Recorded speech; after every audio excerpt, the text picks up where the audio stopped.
sveikas Ašai, kodėl tau taip kujovai rašas? Kalba ėjo apie Ašą, tą nusmurgėlį mažą. Ašas ir dar išik naprašas. Ašas rašo šūdai. Štai Ašai įpilsiu aš aukštais tau lašą.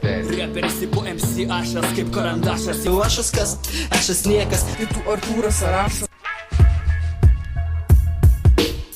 Štai tokios mintis kyla, išgirdu šitą niką gaila. Tik dėl tavo repo nieks neduotų neskatiko. Man irgi gaila rašyti gabalą 3 minučių, kai priešininko ūgis 1,50 m ant rėdučių. Večiųjo ilgio trūksta tau visur, manau pat žinai kur. Pridurk man kašį, prikurk nesąmonių, paliksiu juk be sąmonės. Aš tavo smūgių sugeriu ir įsisavinu. Lemtingi įvykiai privertė perit karštą ir šaltą, juodą ir baltą realybę. Ir kas buvo mums į smegenis kalta. Aš kritęs kėliausi, kol tu verkiai kaip boba. Ir taip kelinta erboba jau paruošta bomba. Dėja nepabėgs iš mano spastų. Pjaunu tavo galvą peiliu, ką tik pagal lastų. O jis už ką dar masto? Tave užsakė visas Visaginas. Iš baimės jau šlapės klynas. Ašų kyla panika, nepadeda nei Devas, nei jo draugė Anika. Jau 5 metai repia, bet vis begineris. Nepaslaptis, nesi tarp jų net lyderis. Man pralaimėti prieš tave nebėda.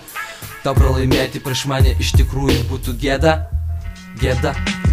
Už 2 savaitės priprato prie savo prakaito kvapo. Nepaleido iš rankų pieštuko ir balto popieriaus lapo. Aš tuo tarpu išsiaiškinau, kad visi myža jūroje. Jis klausia kurioje, toje apie kurią su Ana kūrėte.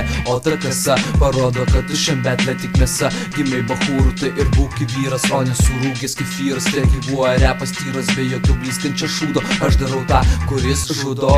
Mano žodžius skrieja iš kalašo. Kiaurai aša visagai gana parašo jam. Gėda ašara, kai sužino, jog jo boba čiulpia kitiem neprašoma. Čia lemtinga kova, pralaimėjus atsigulsi tu į komą. Nesitikėjai ablomas, vat įvykis tapau repo narkomanas. Ir nenoriu gydytis, niekam nepatarsiu į tave lygintis. Kas man pasakys, kas per nesąmonę, kai ego kopija laimi prieš nieką. Tada tik nupistokis belieka, jei DVD laimėtų, kam nuopelnai skirti būtų. Krūta solo ateina atsiimti 5%, jei imi betlas, tatai po bonkę absento. Fleksis tampa čiurka kinų ar japonų. Išminti į galvas bruka, nu ir pridurti dar ką belieka. Šaunuoliai teisėjai davė kitlui pasidžiaugti. Nu nieko po poros metų ir tokius kaip Artūras pradės maukt. Vat ir įvykiai, bet kad vis kažkas tai naujo. Kas etapą išliejam daugiaugi kraujo. Dėl ko kovojam, kas dėl tobulėjimo, o kas dėl pergalės. Pergalės. O mes ne dėl pergalės. Mes darom pizdai. Pala, o ką mes darom? Taigi pizdai jum.